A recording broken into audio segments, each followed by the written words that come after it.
रोज मुलांना हेल्दी असं नाश्त्याला काय बनवायचं हे एक टेन्शनच असतं आणि रोज अंड चपाती पोहे खाऊनसुद्धा मुलं वैतागलेलीच असतात. तर आज होता संडे, म्हटलं काहीतरी वेगळं आणि झटपट असं बनणारं काहीतरी बनवून बघूया. तर पीनट बटर होतं घरामध्ये, मग ब्रेड आणले आणि ब्रेडचे 4 स्लाईस तव्यावर थोडंसं तूप टाकलं आणि चांगले क्रिस्पी होईपर्यंत शेकवून घेतले. अगदी कडक झाले पाहिजेत, कमी गॅसवर शेकवून घ्यायचे. तुम्ही ना बटर लावूनसुद्धा शेकवून घेऊ शकता. ते कडक होत आहेत तोपर्यंत मी ते एका केळाचे ना अगदी बारीक बारीक असे स्लाइस करून घेतले, अगदी पातळ स्लाइस करून घ्यायचे. त्यानंतर एका वाटीमध्ये 2 चमचे इतकं पीनट बटर काढून घेतलेलं आहे.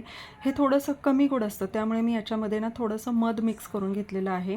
मुलांना आवडत असेल तरच मिक्स करून घ्या. व्यवस्थित हे सगळं मिश्रण मिक्स करायचं आणि जे कडक केलेले ब्रेडचे स्लाइस होते त्यावर व्यवस्थित असं स्प्रेड करून घ्यायचं सगळीकडून. आता जर घरात तुमच्या लहान मुलं असतील आणि मुलांना टिफिनला काय द्यायचं सकाळी झटपट असं बनणारं आणि हेल्दी असं, तर हा सुद्धा एक चांगला पर्याय आहे मुलांना नाश्त्याला द्यायला, कारण हेल्दी आहे, टेस्टी आहे, मुलं अगदी आवडीने खातील. आता पीनट बटर स्प्रेड करून घेतल्याच्या नंतर मी ह्याच्यावर आहे ना केळाचे स्लाइस ठेवून घेतले. थोडे अजूनसुद्धा तुम्ही ठेवून घेऊ शकता. त्यानंतर ह्याच्यावर माझ्याकडे डार्क कंपाऊंड चॉकलेट होतं, ते थोडंसं क्रश करून घेतलं आणि मधून ना कट करून घेतला हा ब्रेड. अगदी खायला टेस्टी लागत होता, झटपट बनणारा आहे. माझ्या मुलांना खायला तर आवडला. तुम्हाला आवडला का ते कमेंटमध्ये सांगा. आवडला असेल तर लाईक करा, शेअर करा आणि चॅनलला सबस्क्राईब करायला विसरू नका. Bye bye.